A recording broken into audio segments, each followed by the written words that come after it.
Good afternoon. This is Alvin Taveras, and I'm here with my silent partner, Barry. He is always looking over my shoulder. And today we're going to be talking about the market trends for August 2019. We're going to start on a national level and start working our way down to your local market.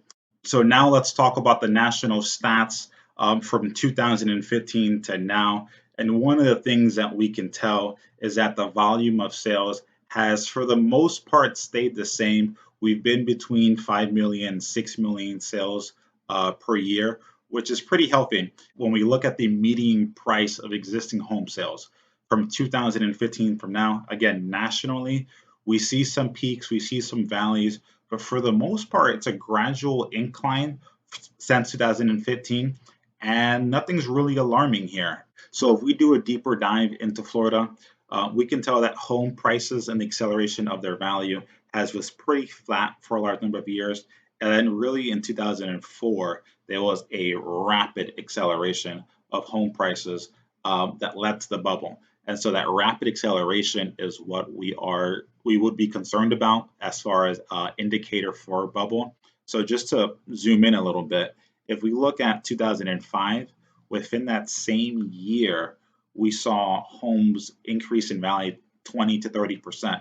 That means if you had a house that was you purchased for $200,000 in 2006, just a year later, that home's value went up, $50,000 just because of the market condition.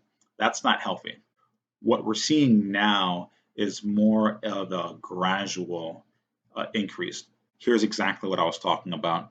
We see in 1 year a 30% increase in home values. That's too much. But what we see now is once we got close to a baseline of zero, once houses stopped increasing, we've been very gradual since. There was a good rebounding for a little bit for a couple of years, and then now we're back to more of a gradual incline in home prices, which is great. That's what we want to see.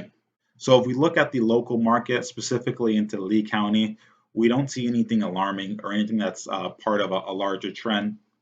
We do see active listings decrease, but it's very slight. The only number that's worth really diving into is median time to contract. This is how long it takes for a home to sell. And so we've seen an increase from 68 days to 82. Now, I've been looking into these numbers, and my conclusion is that a lot of this has to come down to just sellers being too optimistic on their sales price. A lot of homes just aren't priced accurately, and it takes a while for those prices to be reduced enough before they get sold. So if we do an even deeper deep dive, specifically looking at the cities within Lee County, there's a couple of things we can draw from this.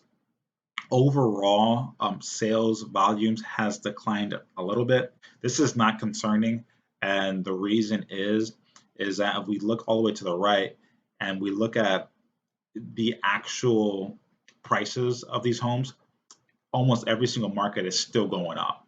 So it's showing that the listing and the buyers are still meeting at a higher price point, which is, if you looking at your equity, is what you care the most about anyway.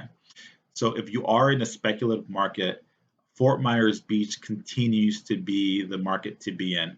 And I think it's in large part due to a lot of the new developments happening in there, in particular Margaritaville, which is starting construction soon. So if you are in the speculation market, Fort Myers Beach may be a great area to be in. A lot of people are optimistic of the future growth for that region, and they're starting to buy and act accordingly. If you are interested in getting a market analysis on a specific property, I have a link at the bottom you can click on that will get you a comparable market analysis on that property. There you will get a comp range showing you where the house will fit from a price point between the highs and the lows, and it will give you an exact number to show you approximately what your house is worth. If you have any more questions, my name is Alvin Taveras. Be more than happy to assist. See you next time.